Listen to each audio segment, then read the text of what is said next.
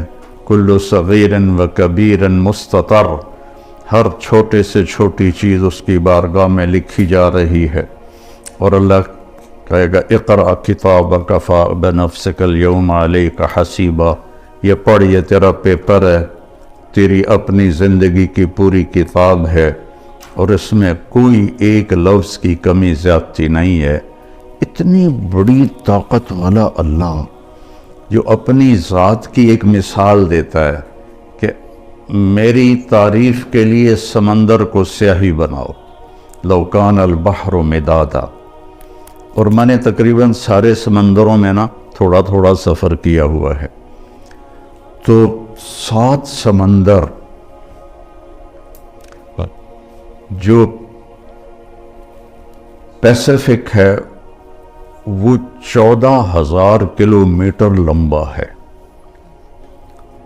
تو دنیا میں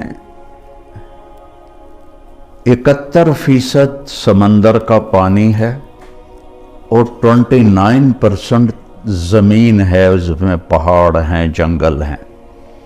اور اللہ کہتا ہے سارے کو سیاہی بناؤ، اور پھر میں تمہارے ہاتھ میں یہ جتنے درخت ہیں، آپ نے دیکھا کتنے درخت ہیں، کہ ان کو میں قلم بنا کے تمہارے ہاتھ میں پکڑا دیتا ہوں اور اس پر اپنا علم دیتا ہوں، پھر تمہیں کہتا ہوں میری تعریف لکھو۔ تو تم سارے انسان، سارے جنات، سارے نبی، سارے رسول، سارے فرشتے، جبریل، میکائیل، عزرائیل، اسرافیل، عرش کے فرشتے، مقرب فرشتے، اور سب سے بڑے رسول نوح علیہ السلام، ابراہیم علیہ السلام، موسیٰ علیہ السلام، عیسیٰ علیہ السلام، اور سارے رسولوں کے سردار محمد الرسول صلی اللہ علیہ وسلم، یہ سارے اکٹھے ہو کے میری تعریف لکھیں تو ایک وقت ایسا آئے گا سمندر خشک ہو جائیں گے، تمہارے قلم ٹوٹ جائیں گے، اور تیرے رب کی تعریف ختم نہ ہوگی، چاہے اتنے سمندر اور لے کر آؤ، پھر اتنے اور لے کر آؤ، پھر اتنے اور لے کر آؤ۔ کیوں؟ کہ جتنا بھی لے کر آئیں اس کی ایک لیمٹ ہے، اور اللہ تو لیمٹ سے بالا تر ہے، اس کے تو کوئی لیمٹ کوئی نہیں۔ یہ واحد سفر ہے اللہ کی تلاش کا، جس کی کشش ختم نہیں ہوتی، چونکہ جتنا اللہ کی طرف بڑھتا ہے اتنا اپنے آپ کو ادھورا محسوس کرتا ہے۔ جیسے کوئی آدمی صحرا میں سفر کر رہا ہو تو کوئی ریفرنس نہ ہو، تو وہ جتنا بھی سفر کرتا ہے وہ کہتا پتہ نہیں میں کدھر ہوں، میں کہاں پہنچا ہوں، کچھ پتہ کوئی نہیں۔ ایک چھوٹے سے صحرا میں بغیر ریفرنس کے وہ بالکل ایسے ہو جاتا ہے۔ تو اللہ کی ذات کو کس طرح کوئی بیان کرے اور کیسے کوئی بیان کرے؟ جب وہ اس کی طرف بڑھتا ہے تو کروڑوں سال کی زندگی کے بعد بھی کہتا ہے میں تو ابھی ایک قدم بھی نہیں چلا۔ اب یہ اللہ 11 قسمیں اٹھائے تو آپ کا کیا خیال ہے؟ 11 قسمیں، 10 اور 1 11 قسمیں اس پہ اٹھائے کہ کامیاب کون ہے، ناکام کون ہے، تو اس مضمون میں کتنی طاقت پیدا ہو جائے گی۔ والشمس والضحاها 2، والقمر اذا تلاها 3، والنہار اذا جلاها 4، واللیل اذا یغشاها 5، والسماء وما بناها 6 اور 7، والارض وما طحاها 7 اور 8، ونفس وما سواها یہ 9 اور 10 اور 11، فألہمها فجورها وتقواها قد افلح من زکاها وقد خاب من دساها۔ میرے بندے مجھے سورج والشمس، سورج کی قسم اور سورج کی روشنی کی قسم 2، مجھے چاند کی قسم والقمر اذا تلاها، مجھے دن کی قسم اذا جلاها، مجھے رات کی قسم اذا یغشاها، مجھے آسمان کی قسم اور آسمان کے رب کی قسم، یہاں اپنے آپ کو لے کر آئے، مجھے زمین کی قسم اور زمین کے رب کی قسم، مجھے تیری جان کی قسم، تیری جان کے بنانے والے رب کی قسم۔ یہ 11 قسموں کے بعد کہتا ہے اپنے آپ کو ٹھیک کر لے تو کامیاب ہے، اور اپنے آپ کو تو نے غفلت میں ڈال دیا تو ناکام ہے۔ تیری کامیابی بھی تیرے اندر ہے اور تیری ناکامی بھی تیرے اندر ہے، باہر سے اس کا تعلق ہی کوئی نہیں ہے۔ ہماری وہاں کی سرائکی کا شعر ہے، دل دریا سمندروں ڈوگے کون دلاندیاں جانے ہو، وچے بیڑے وچے جھیڑے وچے ونج مہانے ہو، کہ ساری کامیابیاں ناکامیاں تمہارے اندر ہیں، باہر کچھ بھی نہیں ہے۔ 11 قسمیں اللہ اٹھائے۔ اس کا سکیچ مجھے یوں نظر آتا ہے کہ اللہ کہتا ہے میرا بندہ وَالشَّمْسِ وَضُحَاهَا، مجھے سورج اور اس کی روشنی کی قسم، کامیابی تیرے اندر ہے، ناکامی تیرے اندر ہے، مانتے ہو؟ کہتا دل نہیں مانتا۔ ادھر تو بڑی بڑی گاڑیوں والے ہیں اور آئے تھے وہ فیکٹریوں میں کام کرنے، اور وہ بڑے بڑے نواب بنے بیٹھے ہیں، دل نہیں مانتا۔ پھر اللہ کہتا ہے وَالْقَمَرِ إِذَا تَلَاهَا، مجھے چاند کی قسم جب وہ پیچھے آتا ہے۔ کامیابی تیرے اندر ہے، ناکامی تیرے اندر ہے، سمجھ میں آئی ہے بات؟ کہتا نہیں آئی۔ تو پھر اللہ قسم اٹھاتا ہے وَاللَّيْلِ إِذَا يَغْشَاهَا، مجھے رات کی قسم جو چھا جاتی ہے، کامیابی تیرے اندر ہے، ناکامی تیرے اندر ہے، اب مانتے ہو کہ نہیں مانتے؟ پھر اللہ کہتا ہے وَالنَّهَارِ إِذَا جَلَّاهَا، مجھے دن کی قسم اور اس کی روشنی کی قسم، کامیابی تیرے اندر ہے، ناکامی تیرے اندر ہے، مانتے ہو؟ کہتا دل نہیں مانتا۔ پھر اللہ کہتا ہے وَالسَّمَاءِ وَمَا بَنَاهَا، اب اپنے آپ کو لے کر آئے، مجھے آسمان اور آسمان کے رب کی قسم، مانتے ہو؟ کہتا دل نہیں مان رہا۔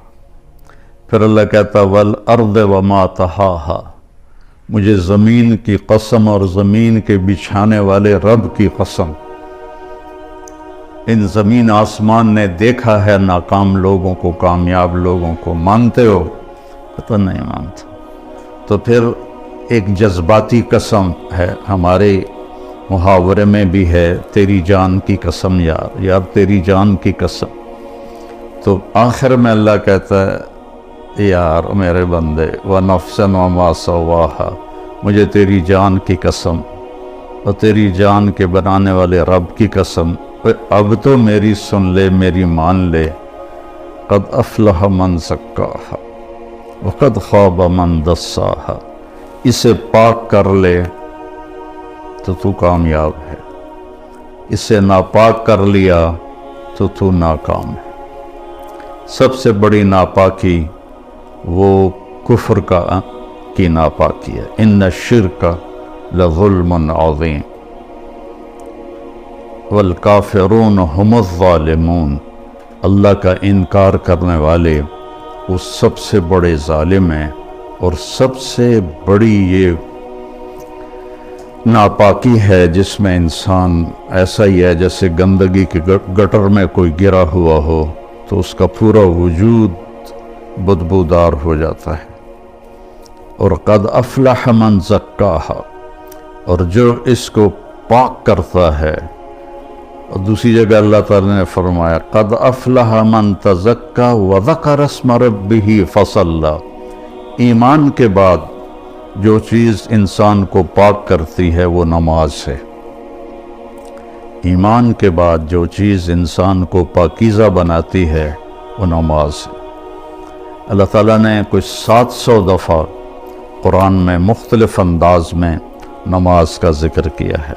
اقیموا الصلاۃ وآتوا الزکاۃ 10 دفعہ تو یہ آیا ہے، 68 دفعہ لفظ صلاۃ قرآن میں آیا ہے، اور 700 دفعہ قرآن میں نماز کا ویسے ذکر آیا ہے، والقانتین والقانتات، اس سے نماز مراد ہے۔ تو ایمان کے بعد سب سے بڑی جو چیز ہے وہ سجدہ ہے، جو انسان کو پاکیزہ بناتا ہے۔ تو یہ کامیابی آپ موت کے وقت ساتھ لے کر جائیں گے۔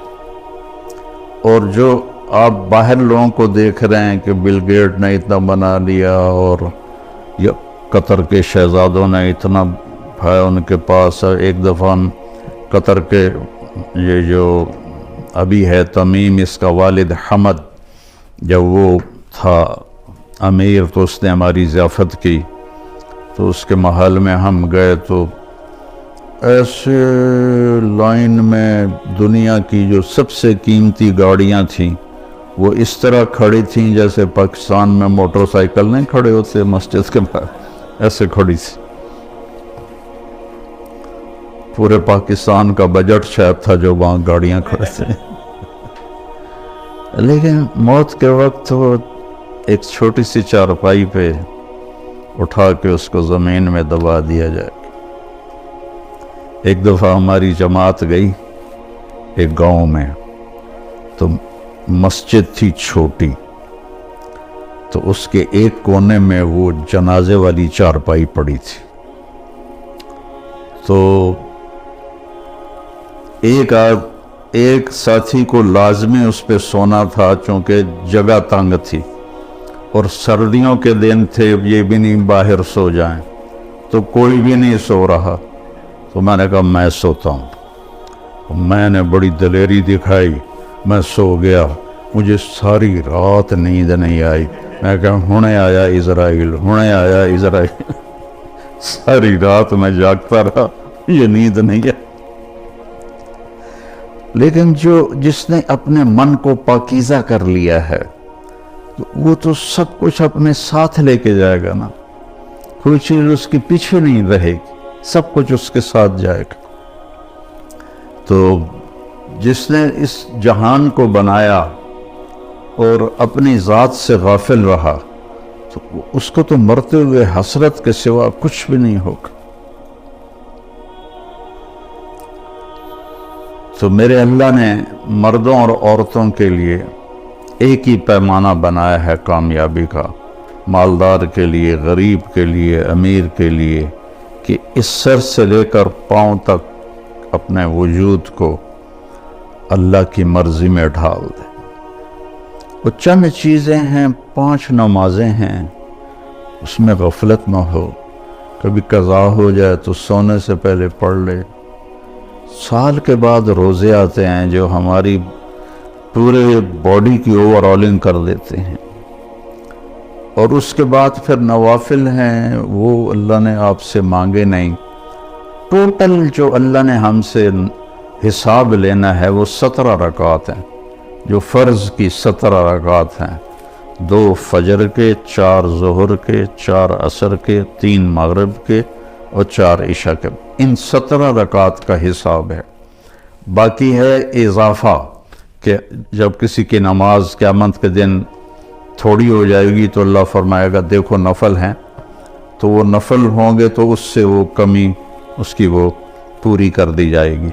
تو اس لیے میرے نبی نے 12 نوافل مستقل ساری زندگی پڑھے، سفر کے علاوہ گھر پر، جن کو ہم سنت موقدہ کہتے، اور ایک آپ نے اشراق کے 2 نفل ساری زندگی پڑھے، اور ایک تہجد آپ نے ساری زندگی پڑھی، اور 11 رکعات۔ اپنی امت پہ مشقت کو نہیں ڈالا، 11 رکعات۔ عبادت کی کثرت مطلوب نہیں ہے، اچھے اخلاق اور لوگوں کی خدمت و محبت اور ان کے لیے خیر خواہی، یہ مطلوب ہے۔ آپ مسجد میں بیٹھے تھے تو آپ نے فرمایا اس دروازے سے ایک جنتی آنے والا ہے۔ تو ایک انصاری صحابی مدینے والے، وہ اتنے نامعلوم ہے کہ ان کا نام کسی حدیث میں نہیں آیا۔ ان کے ہاتھ میں جوتا تھا اور داڑھی میں وضو کا پانی تھا۔ وہ آ کے بیٹھ گئے، کسی نے بتایا بھی نہیں بھی تیرے بارے میں اللہ کے نبی نے یہ کہا۔ اگلے دن آپ اسی مجلس میں تھے تو آپ نے فرمایا اس دروازے سے ایک جنتی آ رہا ہے. تو وہی صحابی جو کل آئے تھے اور اسی شکل میں، جوتا ہاتھ میں، داڑھی کا وضو کے پانی سے وہ پانی وہ آ کے بیٹھ گئے.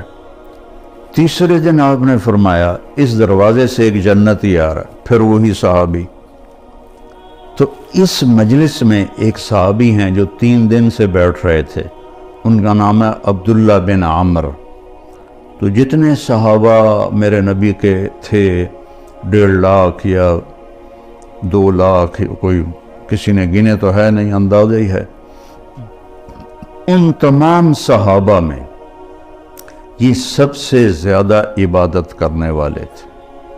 ان سے زیادہ کوئی عبادت والا نہیں تھا. ساری رات تہجد پڑھتے تھے، سارا دن روزہ رکھتے تھے، اور 24 گھنٹے میں ایک قرآن ختم کرتے تھے. یہ کسی میں طاقت نہیں تھی. ان کے باپ نے شادی کی تو بیگم سے کہنے لگے میں 2 نفل پڑھ لوں، اور نماز کی نیت باندھی اور چل سو چل. کئی گھنٹے گزر گئے تو اس کی بیگم نے کہا اس کو تو لگتا ہے میرا خیال ہی کوئی نہیں. اس نے بھی وضو کیا اور اس نے بھی پیچھے نماز کی نیت باندھ لی. تو جب صبح فجر کے بعد باپ نے پوچھا عمر بن عاص رضی اللہ عنہ، بیٹا رات کیسے گزری؟ کہا جی الحمدللہ نفلوں میں گزری. کو تیرا ستیہ ناس ہو، میں نے تیری شادی اس لیے کی تھی کہ تیری رات نفلوں میں گزرے. جا کے اللہ کے نبی کو شکایت کی انہوں نے کہ اس کا یہ حال ہے. تو وہ اس لیول کی ان کی عبادت تھی. تو ان کو خیال آیا یہ مجھ سے زیادہ عبادت کرتا ہے. 24 گھنٹے تو سارے میں نے فل کیے ہوئے ہیں، تو اس کے 25 گھنٹے ہیں، تو میں دیکھوں گا وہ کیا کرتا ہے. تو اگلے دن وہ ان کے پاس چلے گئے اور کہنے لگے چچا جان میرے ابا مجھ سے ناراض ہیں، تو میں 2-3 دن آپ کے پاس گزار لوں؟ ان کا بیٹا بالکل ضرور آ جاؤ. تو وہ اب عشاء کے بعد وہ جلدی سے انہوں نے چادر اوپر لی اور اس میں تھوڑا یوں سوراخ بنا کے نا ان کو دیکھنے لگے کہ اب یہ کیا کرشمہ کرتے ہیں. وہ ساری رات کا لمبا سجدہ کریں گے یا ساری رات کا رکوع کریں گے یا ساری رات روتے رہیں گے، کیا کریں گے؟ تو ایسے دیکھ رہے. وہ آئے اور سونے کی دعا ہے رات کی، اللہم بسمک اموت و احیا. انہوں نے دعا پڑھی اور تھوڑی دیر بعد ان کے خراٹے شروع ہو گئے. اب یہ انتظار کر رہے کہ ابھی اٹھیں گے ابھی اٹھیں گے ابھی اٹھیں گے، حتیٰ کہ فجر کی اذان ہوئی اور یہ انتظار اور وہ اذان پہ اٹھے. تب یہ حیران پریشان ہو گئے کہ یہ چاچے نے تو 2 نفل تہجد بھی نہیں پڑھے، تو جنت کی بشارت کہاں سے مل گئی؟ اب اللہ کے نبی کی بات بھی غلط نہیں ہو سکتی. اور آگے چاچا جی کا بھی عمل کوئی نظر نہیں آ رہا، ساری رات سوتا پہ ہے.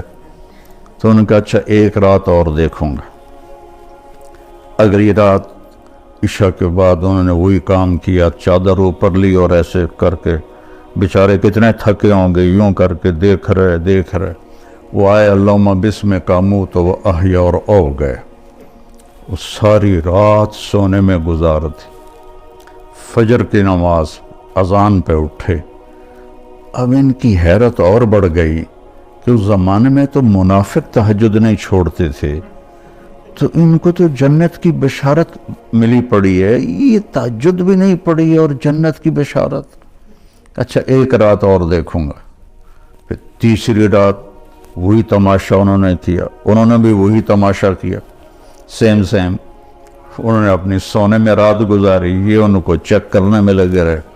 آخر سے اذان پر وہ اٹھے تو یہ بول پڑے، کہنے لگے چاچا سچی بات یہ ہے میری کوئی اپنے ابا سے لڑائی نہیں تھی، میں نے 3 دن تیرے بارے میں مسلسل سنا کہ ایک جنتی آ رہا ہے، ایک جنتی آ رہا ہے، ایک جنتی آ رہا ہے۔ اللہ کے نبی نے تیرے بارے میں فرمایا، تو میں دیکھنے آیا تھا کہ آپ کیا کرتے ہیں، تو آپ تو ساری رات سوتے رہتے ہیں، تو یہ کیا چکر ہے؟ اللہ کے نبی کی بات بھی غلط نہیں ہو سکتی، وہ تیرے پاس پلے بھی کچھ نہیں ہے جس کو وہ سمجھ رہے تھے کہ کچھ بندگی عبادت۔ کہنے لگے بھتیجے یہی ہے جو تو نے دیکھا ہے، اور میرے پاس کچھ بھی نہیں ہے۔ تو وہ نہ بوجھل قدموں سے واپس، چونکہ وہ دو چیزوں کو آپس میں جوڑ بٹھانا ان کو نظر نہیں آ رہا کہ ادھر جنت کی بشارت ہے، ادھر ساری رات کا سونا ہے۔ جب میں نے پہلے بتایا کہ اس زمانے میں تو منافق تہجد نہیں چھوڑتے تھے کہ پتہ نہ چل جائے، تو یہ ساری رات سو کے یہ کیسے جنت کیسے مل گئی؟ جب وہ دروازے تک پہنچے نا تو کہنے لگے بھتیجے ادھر آؤ، تو میں اندر کی بات بتاؤں؟ تو انہوں نے کہا یہ بتائیں۔ تو کہنے لگے یہ جو دل ہے نا، اس میں کسی کی نفرت کوئی نہیں، اس دل میں کسی کی نفرت کوئی نہیں، اور مجھے کسی سے حسد کوئی نہیں ہے۔ اللہ جب کسی کو کوئی نعمت دیتا ہے تو مجھے کبھی حسد نہیں ہوا، اور اس زبان سے میں نے کبھی کسی کو تکلیف نہیں پہنچائی۔ تو وہ ایسے کھڑے تھے نا، تو ان کا جو حدیث میں تو یہ ایکشن نہیں ہے، لیکن تھوڑا عربی سے مناسبت کی وجہ سے جو ان کا جو باڈی ریاکشن ہوا وہ میں آپ کو دکھانا چاہتا ہوں۔ تو وہ کہنے لگے ہوا ہوا، اچھلے اگو یہ پھٹا تھوڑا نہیں تو میں ڈہ نہ پاؤں، تو کہنے لگے ہوا ہوا، کہنے یہی ہے یہی ہے، اور آگے کہنے لگے یہ ہمارے بس میں نہیں ہے۔ تو اللہ کے بندوں سے دل صاف رکھنا۔ اپنے گھروں میں اگر آپ کئی میاں بیوی آئے ہوئے ہیں، اپنے گھروں میں خوشی دیکھنا چاہتے ہو تو وہ پیسے سے نہیں آئے گی، وہ آپ کے اچھے اخلاق سے آئے گی، آپ کے اچھے رویے سے آئے گی، برداشت کرنے سے آئے گی۔ ایک دوسرے کی برداشت کرنے سے آپس میں محبتیں قائم ہوتی ہیں، چیزوں سے نہیں۔ دو واقعات میرے ساتھ اوپر نیچے پیش آئے۔ ایک دوست کے ہاں میرا بیان تھا مسورات میں، تو بیان کے بعد انہوں نے مجھے کہا کہ ایک میرے دوست کی بیگم ہے، آپ سے ملنا چاہتی ہیں، انگلینڈ میں رہتے ہیں، اور وہ جو خود تھے میرے دوست وہ بھی بلینئر تھے۔ تو مجھ سے کہنے لگے کہ میرے جیسے 200 اس کی جیب میں آ جائیں گے، اتنا مالدار ہے وہ، میرے جیسے 200 اس کی جیب میں آ جائیں گے۔ سو میں نے کہا بلا لو۔ تو وہ آئیں اور تھوڑی سی بات کے بعد انہوں نے رونا شروع کر دی۔ کہنے لگے لوگ سمجھتے ہیں میں بڑی خوش قسمت ہوں، بہت بڑے مالدار کی بیگم ہوں، لیکن میں اس دولت کو کیا کروں، میرے خاوند کا رویہ ہی ٹھیک نہیں ہے۔ لوگ میری گاڑی دیکھتے ہیں، میرے کپڑے دیکھتے ہیں، لیکن میرا دل تو اللہ ہی دیکھتا ہے، اور تو کوئی نہیں دیکھتا۔ میرے خاوند کا جو سرد رویہ ہے اس نے میری زندگی حرام کر دی۔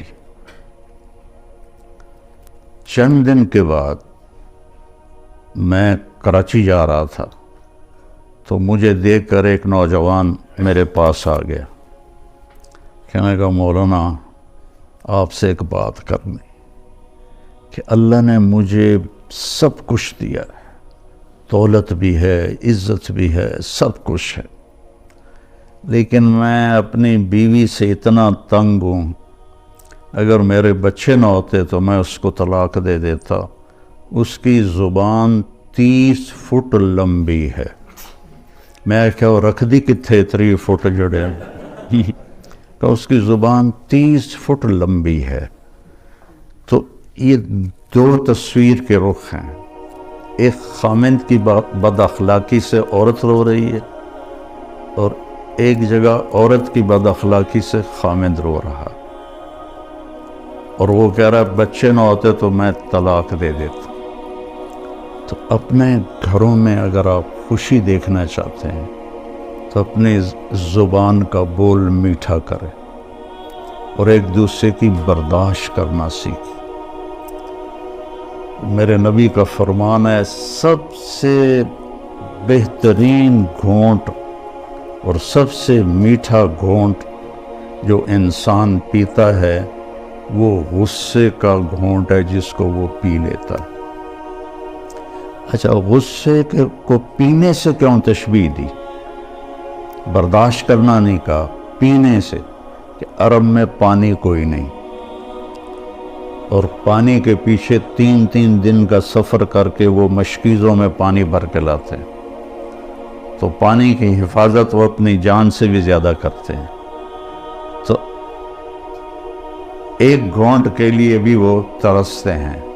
تو میرے نبی نے تشبیہ دی غصے کے برداشت کرنے کو پانی سے، کیونکہ پانی کا گھونٹ اگر مل جائے تو زندگی بچے گی نہ کہ بچے گی، کہ غصے کو پی جاؤ تو تمہاری گھر کی ساری زندگی خوبصورت ہو جائے گی، بچ جائے گی۔ اور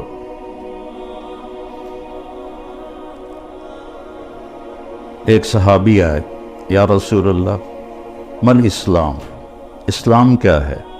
آپ نے فرمایا اچھے اخلاق۔ وہ دیہاتی تھا، یہاں سے اٹھا اور ادھر آ کے بیٹھ گیا۔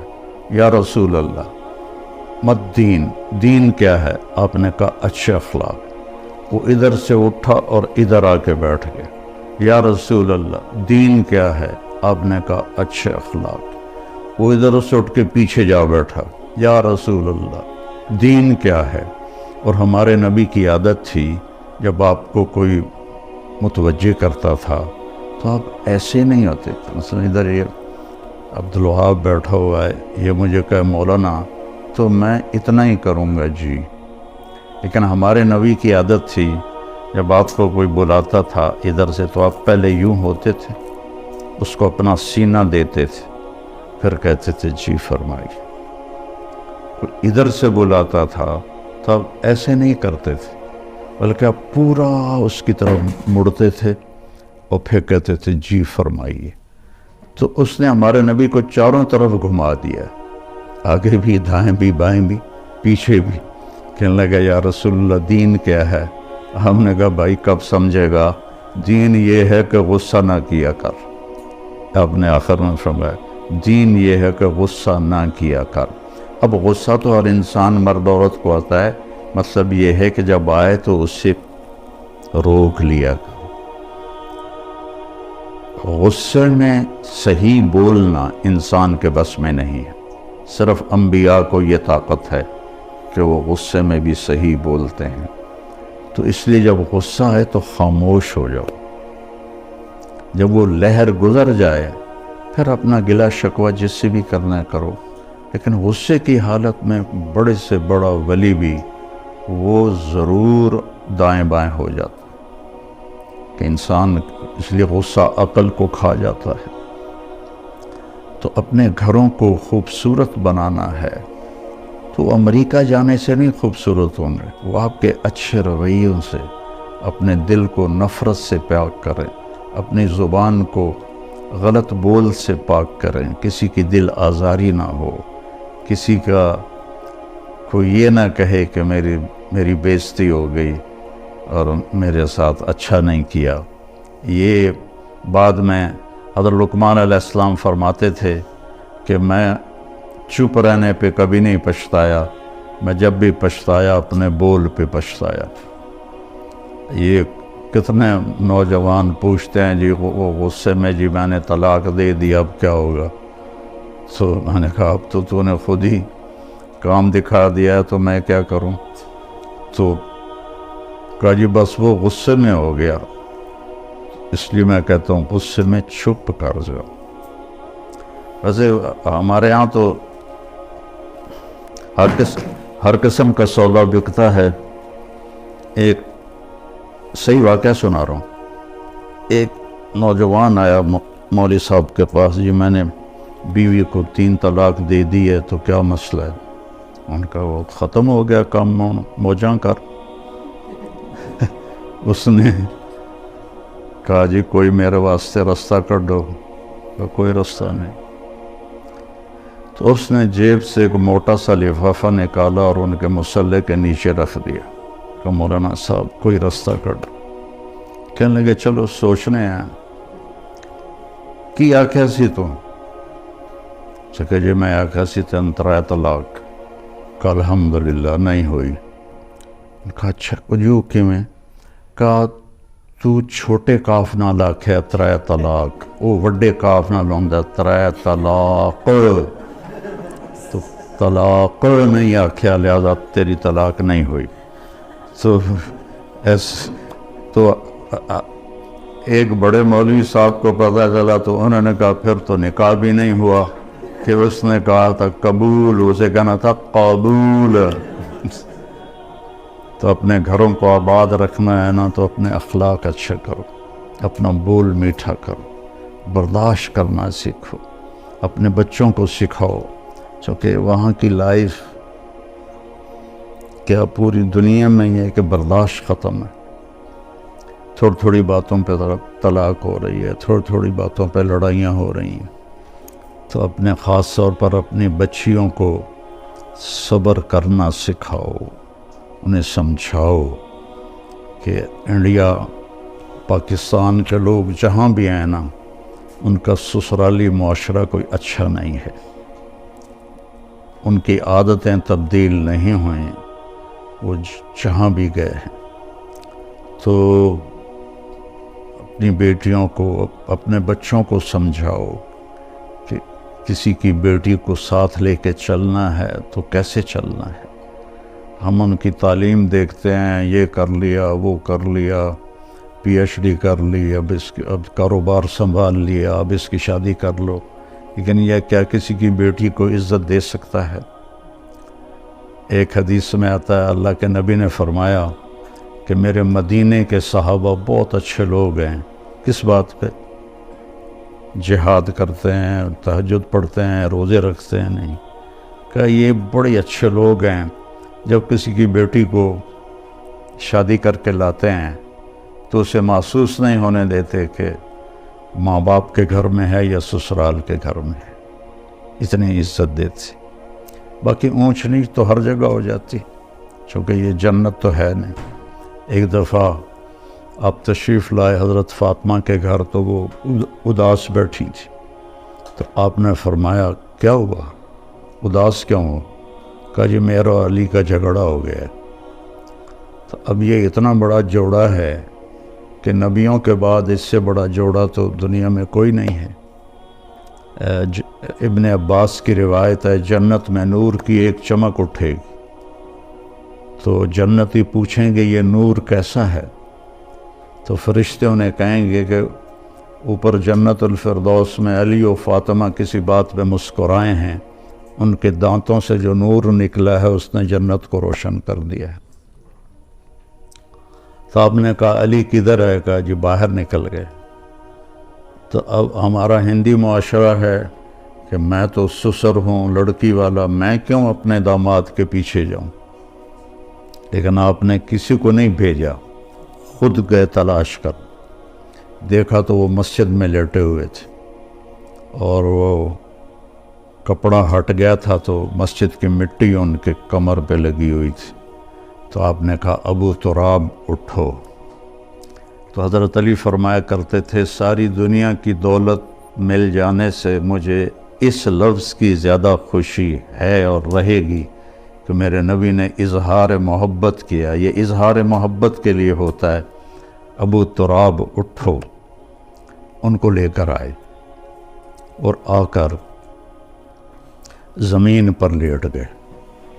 یس، ادھر علی کو لٹا لیا، ادھر فاطمہ کو. حضرت علی کا ہاتھ یہاں رکھا، حضرت فاطمہ کا ہاتھ پکڑ کے یہاں رکھا، اس کے اوپر اپنا ہاتھ رکھا اور فرمایا بولو بھائی ہماری صلح ہو گئی. تو دونوں نے کہا ہماری صلح ہوگی. نہ علی سے پوچھا کیا بات ہوئی، نہ فاطمہ سے پوچھا کیا بات ہوئی. جو یہ پوچھتے ہیں نا وہ اور لڑا کے آ جاتے ہیں. تو آپ نے دونوں سے نہیں پوچھا کہ کیا ہوا، یہ علی کا ہاتھ، یہ فاطمہ کا ہاتھ، یہ اپنا ہاتھ، بولو بھئی ہماری صلح ہوگی. کہا جی آپ دونوں نے کہا ہماری صلح ہوگی. آپ باہر نکلے تو بڑا چہرہ چمک رہا. تو صحابہ نے کہا یا رسول اللہ آپ بڑے خوش نظر آ رہے ہیں. فرمایا میں علی و فاطمہ کی صلح کروا کے آ رہا. تو اس طرح تو ہر گھر میں ہو جاتا ہے، لیکن ایک مستقل مزاج ہی ایسا بنا لیا جائے، سختی سے بولنا، طنز کرنا، ٹوکنا، یہ چیزیں محبت کو ختم کر دیتی. میرے نبی نے 11 شادیاں کی صرف ہمیں زندگی سمجھانے کے لیے. شادیوں کا شوق ہوتا تو 25 سال کا نوجوان 40 سال کی عورت سے شادی نہ کرتا، جن کے ایک منگنی ٹوٹی ورقہ بن نوفل سے، اور ایک سے بیوہ ہوئیں ابو حالہ سے، اور ایک سے بھی دوسرے سے بیوہ ہوئیں ابن عابد سے، اور دونوں سے اولاد ہوئی. اور آپ 25 سال کے دنیا کے حسین ترین نوجوان اور 40 سال کی عورت سے آپ جو 2 دفعہ بیوہ ہو چکی ہے اس کے ساتھ آپ نے شادی کی، اور زندگی کے 25 سال اس ایک عورت کے ساتھ گزار دی. جب 50 سال کی عمر ہوئی تو 10 شادیاں کی. آپ نے کہا میں نے جب بھی شادی کی پہلے میرے اللہ کا حکم آیا. تو ہمیں زندگی سمجھانے کے لیے کی کہ عورت کے ساتھ زندگی کیسے گزاریں، اور عورتوں کو سمجھایا کہ اپنے خاوند کے ساتھ زندگی کیسے گزاریں. تو اللہ ہمیں اچھے اخلاق کی توفیق دے، اس کی نیت فرمائیں. تبلیغ میں تھوڑا وقت دیا کریں، آپ کو بہت فائدہ ہوگا انشاءاللہ. السلام علیکم.